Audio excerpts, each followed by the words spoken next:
The incorporation of new technology into an Army's arsenal has often been the decisive factor in combat. In World War II, a new semi-automatic rifle was introduced, which once again gave soldiers a huge advantage over opposing forces. Number 7, the M1 rifle.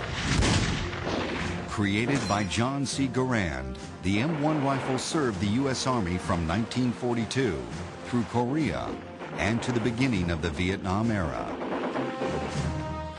The Garand, as it became known, was the only general-issue self-loading rifle to enter World War II.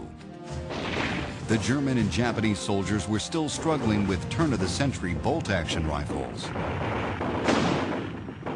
The advantage that the M1 Garand gave the American soldier and Marine in World War II was rapid aimed fire.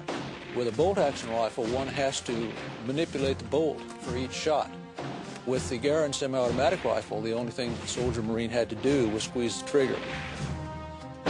So advanced was the M1 Garand design that it took 16 years to develop. There were two designers, Garand and Peterson, who produced two totally different designs. They had done nothing since 1920 but work on those two rifles.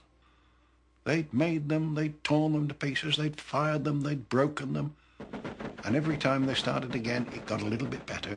And in the end, Garand produced a rifle which was foolproof, soldier-proof. John Garand was a creative genius who overcame every obstacle in the design of his rifle. The conventional wisdom had it that the rifle couldn't be made, it couldn't be produced because it was too complicated. Garand not only invented the rifle, he invented the tooling to build the rifle. The M1 was the perfect weapon for the American infantryman.